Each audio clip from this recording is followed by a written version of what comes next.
السلام علیکم دوستو، آج ہم آپ کو صدام حسین کی بائیوگرافی بتائیں گے کہ کیسے انہوں نے سیاست میں قدم رکھا، پھر کیسے انہوں نے عراق کے ایک صدر کے ساتھ مل کر عراق کی اکانومی کو اسٹرانگ کیا، اس کے بعد کیسے وہ 1979 میں عراق کے صدر بنے، پھر ہم آپ کو یہ بھی بتائیں گے کہ ان کے دور میں ایران اور عراق کے درمیان جنگ کیوں ہوئی اور پھر کیوں انہوں نے کویت پر حملہ کیا، پھر ہم آپ کو گلف وار کے بارے میں بھی بتائیں گے، اس کے بعد ہم آپ کو یہ بھی بتائیں گے کہ کیسے امریکہ نے صدام حسین کی دشمنی میں عراق کو تباہ کر دیا، اور پھر آخر میں ہم آپ کو یہ بھی بتائیں گے کہ صدام حسین کو پھانسی کیوں دی گئی۔ صدام حسين المجيد بالإعدام شنقا حتى الموت لارتكاب يعيش قتل الشعب، العمد كجريمة يعيش ضد الأمة. الإنسانية وفق المادة تسقط العملاء، 12 أولا تسقط بدلالة المادة آپ کو ہم اسی ویڈیو میں بتائیں گے، لیکن آگے ویڈیو دیکھنے سے پہلے ہمارے چینل کو سبسکرائب کریں، لائک کریں، زیادہ سے زیادہ شیئر کریں۔ دوستو، صدام حسین 28 اپریل 1937 میں عراق کے شہر تکریت میں واقع ایک گاؤں العوجہ میں پیدا ہوئے۔ ان کے والد کے بارے میں ہسٹری میں اتنا کچھ نہیں پتا، کچھ لوگ کہتے ہیں کہ وہ ان کی پیدائش سے پہلے ان کی ماں کو چھوڑ کر چلے گئے تھے، اور کچھ کہتے ہیں کہ وہ ان کی پیدائش سے پہلے مر گئے تھے، لیکن یہ کنفرم ہے کہ انہوں نے اپنے والد کو نہیں دیکھا تھا۔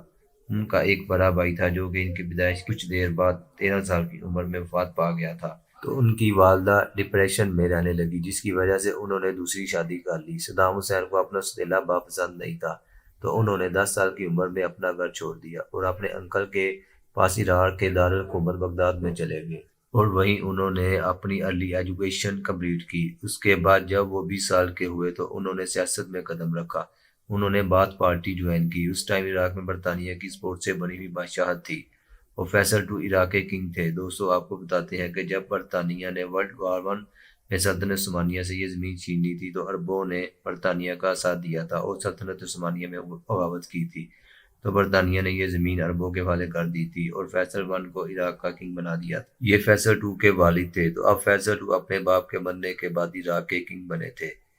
تو جس وقت صدام حسین نے سیاست میں قدم رکھا، اس وقت بہت سے عرب ممالک میں انقلاب آ رہے تھے، جیسے کہ ان کے ہمسائے ملک مصر میں انقلاب آیا تھا، تو یہ چیز عراق کی عوام کو بہت پسند آئی۔ پھر عراق میں ایک ریولوشن آتی ہے جس کا نام 14 جولائی ریولوشن تھا، جس کے نتیجے میں بادشاہت ختم کر دی جاتی ہے اور عبد الکریم قاسم عراق کے صدر بن جاتے ہیں۔ لیکن صدام حسین اور کچھ لوگوں ان کے خیالات پسند نہیں آتے، تو صدام حسین ان لوگوں کے ساتھ مل کر صدر کو مارنے کی کوشش کرتے ہیں، لیکن وہ اس کوشش میں ناکام رہتے ہیں۔ تو جب صدر بچ جاتا ہے تو ان لوگوں کو مارنے کا فیصلہ کرتا ہے۔ کچھ لوگ تو مارے جاتے ہیں، لیکن صدام حسین ملک سے بھاگنے میں کامیاب ہو جاتے ہیں اور مصر چلے جاتے ہیں، وہاں جا کر وہ اپنی لا کی پڑھائی مکمل کرتے ہیں۔ پھر 1963 میں وہ عراق میں واپس آتے ہیں۔ جب وہ واپس آتے ہیں تو عراق میں ایک ریولوشن آتی ہے جس کا نام رمضان ریولوشن تھا، جس کے نتیجے میں صدر کو ہٹا دیا جاتا ہے اور ان کو مار بھی دیا جاتا ہے۔ اس کی ویڈیو ٹی وی پر بھی دکھائی جاتی ہے۔ پھر ان کی جگہ عبدالسلام عارف عراق کے نیو صدر بن جاتے ہیں، لیکن جب صدام حسین عراق میں واپس آتے ہیں تو ان کو گرفتار کر لیا جاتا ہے۔ کچھ دیر وہ جیل میں رہنے کے بعد رہا ہو جاتے ہیں۔ اس کے بعد 1968 میں احمد حسن البکر عراق کے نیو صدر بنتے ہیں۔ یہ صدام حسین کے دور کے رشتے دار تھے اور یہ بھی تکریت شہر سے تھے جہاں کے صدام حسین تھے، اس لیے صدام حسین کی ان کے ساتھ پارٹی میں بہت بنتی تھی۔ تو جب یہ صدر بنے تو صدام حسین ان کے رائٹ ہینڈ تھے۔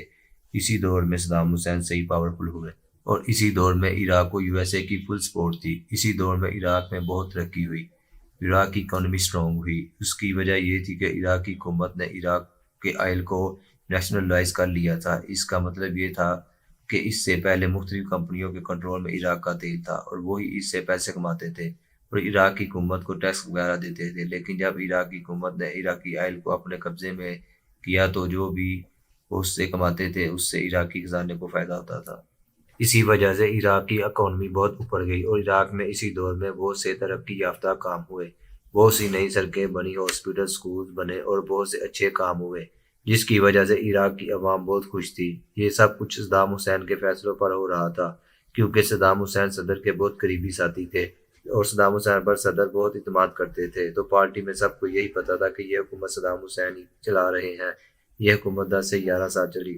اس کے بعد 16 جولائی 1979 کو صدام حسین عراق کے نیو صدر بنے۔ وہ اس لیے بنے کہ پچھلے صدر حسن البکر کی طبیعت خراب رہنے لگ گئی تھی، تو صدام حسین نے ان کو سائڈ پر کر دیا اور خود عراق کے صدر بن گئے۔ جب یہ صدر بنے تو انہوں نے اپنے مخالف لوگوں پر جن پر ان کو شک تھا کہ یہ میرے خلاف ہے ان پر کیسز کیے۔ انہوں نے 68 لوگوں کو سلیکٹ کیا جس میں سے 22 لوگوں کو مار دیا گیا۔ اب صدام حسین کے پاس فل پاور تھی اور یو ایس اے کی بھی فل سپورٹ تھی، تو عراق نے اپنے ہمسایہ ملک ایران پر حملہ کر دیا۔ اس کی وجہ یہ تھی کہ ایران میں ریولوشن آئی تھی جس کے نتیجے میں 2500 سال پرانی امپائر ختم ہو گئی تھی اور ایران میں ایک نئی حکومت آئی تھی۔ یہ حکومت شیعوں کی تھی اور آیت اللہ خمینی ان کے لیڈر تھے، لیکن صدام حسین کو مسئلہ یہ تھا وہ نہیں چاہتے تھے کہ یہ ریولوشن ہمارے ملک میں بھی پھیلے، کیونکہ وہ خود سنی تھے اور اس ٹائم شیعہ اور سنی کی لڑائیاں بہت عروج پر تھیں۔ تو صدام حسین نے اسی ڈر کی وجہ سے امریکہ کی فل سپورٹ سے ایران پر حملہ کر دیا۔ تو یہ وار 1980 میں شروع ہوئی اور 1988 میں جا کر ختم ہوئی۔ دونوں ملکوں کا اس وار میں بہت نقصان ہوا، لیکن ایران کا زیادہ ہوا کیونکہ عراق کو امریکہ اور بہت سے یورپ کے ممالک کا ساتھ حاصل تھا۔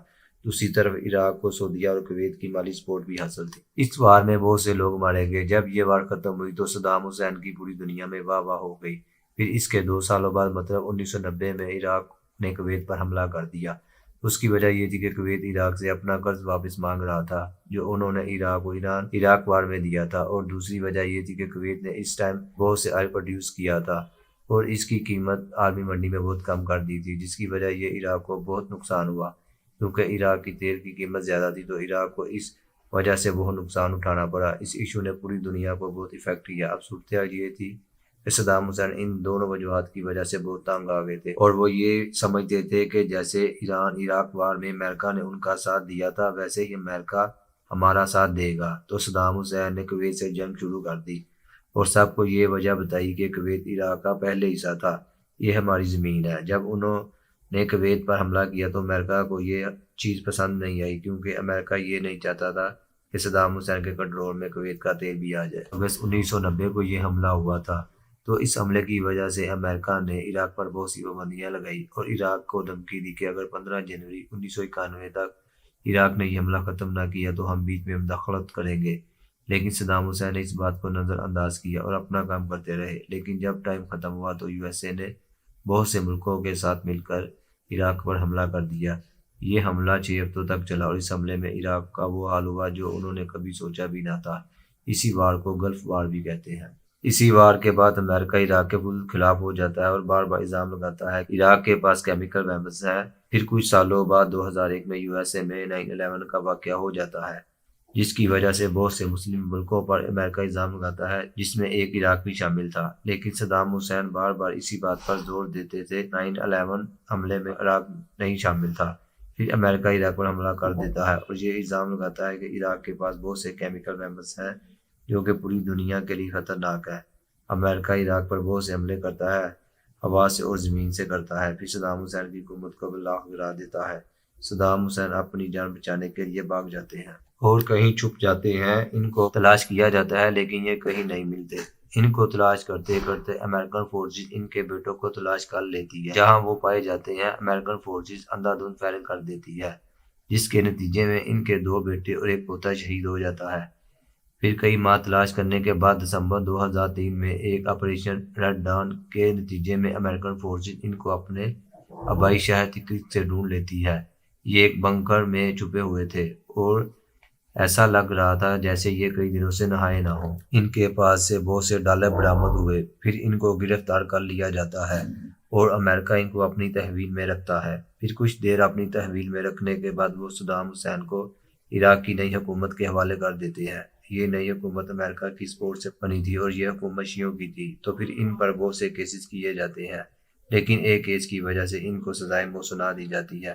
الحكم على المدان صدام حسين المجيد بالإعدام شنقا حتى الموت لارتكاب يعيش قتل الشعب، العمد كجريمة يعيش ضد الأمة. الإنسانية وفق المادة أسقط العملاء.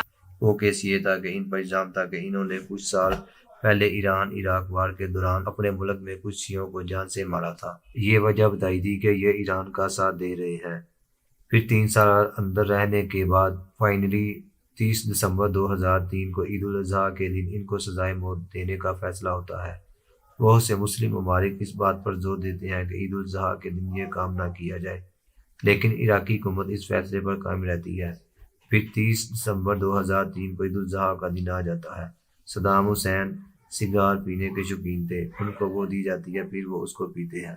ان کی مرنے سے پہلے ایک خواہش تھی کہ مجھے گولی مار کر مارا جائے، پھانسی نہ دی جائے کیونکہ میں ایک فوجی ہوں، لیکن ان کی یہ بات نہیں مانی جاتی اور ان کو پھانسی دے دی جاتی ہے۔ یہ تھی پوری بائیوگرافی صدام حسین کی۔ اگر آپ کو ہماری ویڈیو پسند آئی ہے تو ویڈیو کے نیچے کمنٹ کریں۔